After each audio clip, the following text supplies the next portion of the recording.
Hello students, how are you? Hope you all are fine. So बेटा, as you know कि हमारा chapter जो चल रहा था वो था ब्रिक्स, बीट्स एंड बॉन्ड्स, है ना। तो हमने इसके बारे में पढ़ रहे थे और जिसमें हमने हड़प्पा सभ्यता के बारे में पढ़ा। एंड जो हमारा आज का टॉपिक है वो है हमारा मोहनजोदारो, अ प्लान्ड अर्बन सेंटर। ये हमारा आज का टॉपिक है, ठीक है बेटा।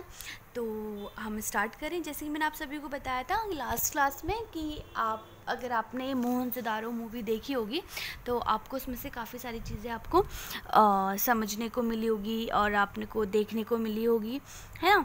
तो उसी से रिलेटेड है हड़प्पा सभ्यता जो है। एक कहते हैं ना, एक शहरी केंद्र का एक क्या था, एक विकास था। ये एक ऐसा केंद्र था जिसमें क्या था, मोहनजोदारो को बहुत सूक्ष्मता से देखते हैं, है ना। एक ऐसा ही एक केंद्र है जिसको हम बहुत सूक्ष्मता से देखते हैं। हालांकि जो ये मोहनजोदारो है वो क्या है, एक बहुत ही प्रसिद्ध पुरास्थल है ना। और इसको सबसे पहले खोजा गया था, खोजा गया स्थल था ये, इसको सबसे पहले खोजा गया था। और ये क्या है, ये हड़प्पा सभ्यता का ही एक पार्ट है। मोहनजोदारो क्या है, एक हड़प्पा का ही एक पार्ट है। लिखा है ना, the first site to be discovered was Harappa. जो फर्स्ट साइट थी वो डिस्कवर्ड हुई थी Harappa. The settlement is divided into 2 section.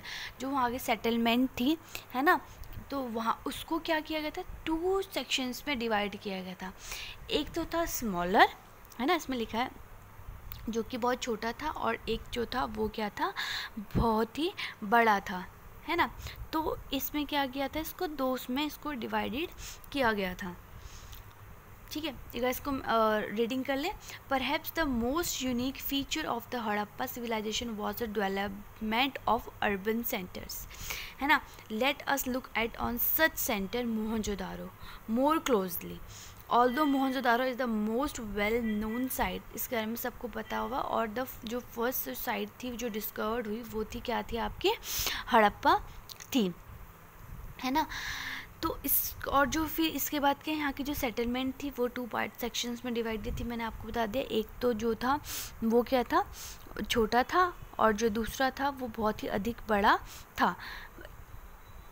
ये 2 साइड्स थी इसकी, स्मॉलर थी बट बिगर थी। एक तो थी इसमें एक छोटा लेकिन ऊंचाई पर बनाया गया था, और दूसरा जो था वो कहीं अधिक बड़ा था लेकिन वो नीचे बनाया गया था, है ना।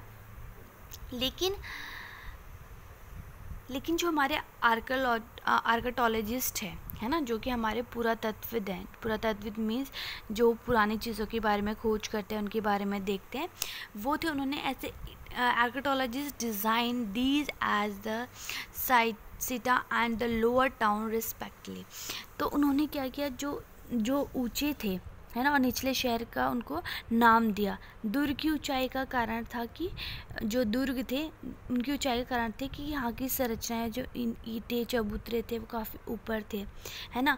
और दुर्ग को जो उनकी दीवारें थी वो क्या थी, वो चारों तरफ से दुर्ग की जो दीवार थी उनको चारों तरफ से उनको घेरा गया था।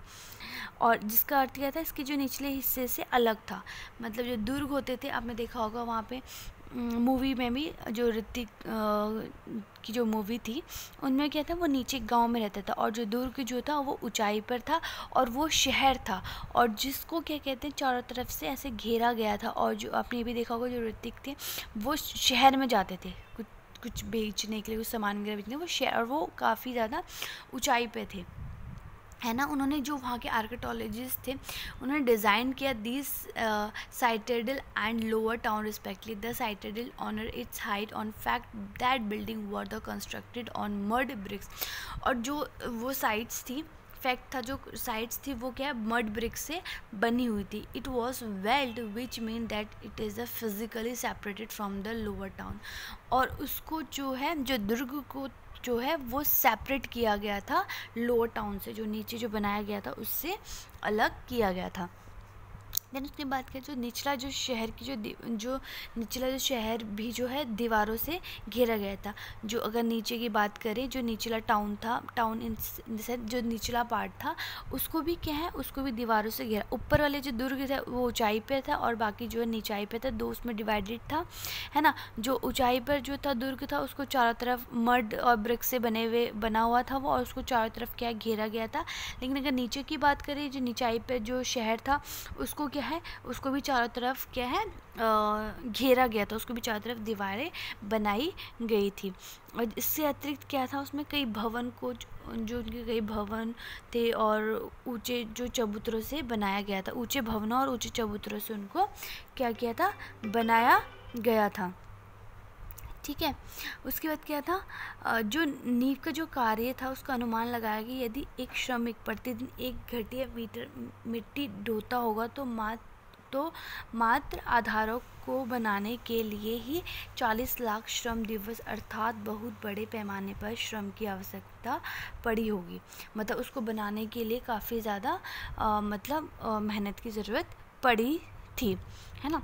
इसमें लिखा हुआ है देखो, बना हुआ टाउन वॉज ऑल्सो वेल्ड, वो भी अच्छे से बना हुआ था। Several building were build on platform which served as foundation. It has been calculated, मतलब ऐसे कैलकुलेट किया जाता है that if one labour moved रफली a cubic metre of earth daily just to put it foundation in place it would have required 4 million person day.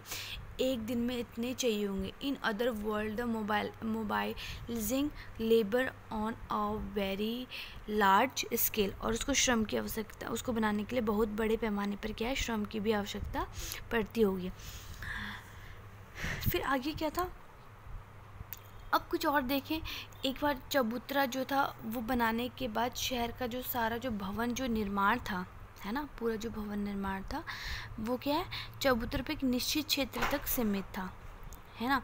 इसकी ऐसा प्रतीत होता था कि जो पहले बस्ती का जो बनाया गया था, है ना, नियोजन किया गया था, फिर इसके अनुसार कार्यान्वयन नियोजन के अन्य लक्षणों में ईंटें शामिल, मतलब उनको ईंटों से बनाया गया था, जो भले ही धूप में सुखाकर अथवा मिट्टी पकाकर बनाई। जो ईंटें हैं वो ऑब्वियसली आपको पता है कि कैसे बनाई जाती है, धूप में सुखाकर और मिट्टी को पकाकर वो बनाई गई थी। जहाँ उसकी लंबाई और चौड़ाई क्या थी, ऊंचाई की लंबाई और चौड़ाई ऊंचाई की 4 गुना दुगनी थी, है ना। उसकी जो लंबाई है चौड़ाई है उससे क्या थी, वो 4 गुना दुगनी थी। इस प्रकार से क्या थी, जो ईंटें थी सभी हड़प्पा जो सभ्यता थी उन बस्तियों में लगाई गई थी, जितनी भी थी वो सारी वहाँ पे क्या थी, लगाई गई थी, है ना। यहाँ पे लिखा हुआ है कि where the length and breadth, है ना, जहाँ के उसकी लेंथ और ब्रेथ है, वर 4 टाइम्स, वो 4 गुनी, and twice the height respectively, उसकी डबल थी। और जैसे कि bricks were used at all Harappa settlement, और ब्रिक्स सच ऐसे जो ब्रिक्स थे वो क्या है, यूज़ हुए थे वहाँ के सेटलमेंट के लिए। ठीक है। अब हम आगे देखें तो हमारा क्या है 3.1 का टॉपिक क्या है आपका, लेइंग आउट एंड ड्रेन्स, जिसमें है नालों का निर्माण, है ना। इसमें क्या है, हड़प्पा सभ्यता की सबसे विशिष्ट, है ना, इसका फीचर है, distinctive feature of Harappa cities was a carefully plan drain system. उसमें जो उसका ड्रेनिंग जो सिस्टम था वो क्या था, बहुत ही ज़्यादा केयरफुली प्लान किया गया था। इफ़ यू लुक, अगर आप देखते हैं निचले नक्शे, अगर आप देखो, अगर मोहनजोदारो का नक्शा दिखेगा देखेंगे तो उसमें क्या है कि आपको ये लगेगा कि जो सड़कें और जो नालियाँ थी वो लगभग ग्रिड पद्धति में उनको क्या है, पैटर्न में उनको बनाया गया था, ग्रिड उसमें पैटर्न में उनको बनाया गया था, और ये एक दूसरे को समकोण पर क्या करती, समकोण पर काटती थी। ठीक है। उसके बाद क्या था इसमें, लिखा है ना इसमें, देखो, approximately grid pattern in intersecting at right angle, और वो किस पे राइट एंगल पे इसको क्या करती थी, काटती थी। It seems the street with drains were laid out first and then houses build along them. If you domestic waste water had to follow in to the street drain, every house needed to have at least one wall along the street, है ना। तो उस पर जब वो काटते थे तो ऐसा लगता था कि जो पहले नालियों के साथ गलियाँ बनाई गई हो, ऐसा लगता है नालियों के साथ जो है वो गलियाँ बनाई गई हैं, और फिर उनमें अलग बगल जो आवाज़ का जो निर्माण किया गया है। यदि घरों के गंदे पानी को गलियों की जो नालियाँ होती है उसमें छोड़ना था तो प्रत्येक घर में कम से कम एक दीवार तो एक दीवार का गली से सटा होना आवश्यक था। मतलब एक जो उसका जो घर थी उसको कम से कम क्या था, एक दीवार की गली से उसको सटना होता था। अगर आपने बेटा मोहन सुधारो मूवी देखी होगी तो उसमें आपको क्लियरली इस बारे में दिख जाएगा। और ऊपर देखो मैप भी अगर आप देखेंगे, ये तो इतना ज़्यादा कलरफुल नहीं है, अगर कलरफुल मैप देखेंगे तो आपको क्लियरली उसमें दिखेगा कि जो मोहन सुधारो है वो कैसे बना हुआ है। जो ऊपरी शहर है, उचला जो दुर्ग है, फिर निचला जो शहर है वो किस तरीके से बना, उनको कैसे सेपरेट किया गया है। उसमें ना एक पूरा ऐसा लगा कि वेल प्लान्ड है सब कुछ, आपको ये सब उसमें देखने को मिल सकता है ना। तो ठीक है, आज हम यहीं तक करते हैं, लेइंग आउट ड्रेन तक। नेक्स्ट जो टॉपिक है हम नेक्स्ट क्लास में करेंगे वो है हमारे डोमेस्टिक आर्किटेक्चर, ये हम नेक्स्ट क्लास में पढ़ेंगे, ठीक है। तब तक के लिए bye, take care, see you. अगर कुछ भी प्रॉब्लम, कुछ भी इशू है तो बेटा you can ask me any time. तब तक के लिए bye, take care, see you. और होमवर्क आपका रहेगा जो भी हमने अभी तक पढ़ा है, you have to make any 5 questions, ठीक है। कोई भी 5 क्वेश्चंस आपको बनाने हैं, then you can send me, okay. तब तक के लिए bye, take care, see you.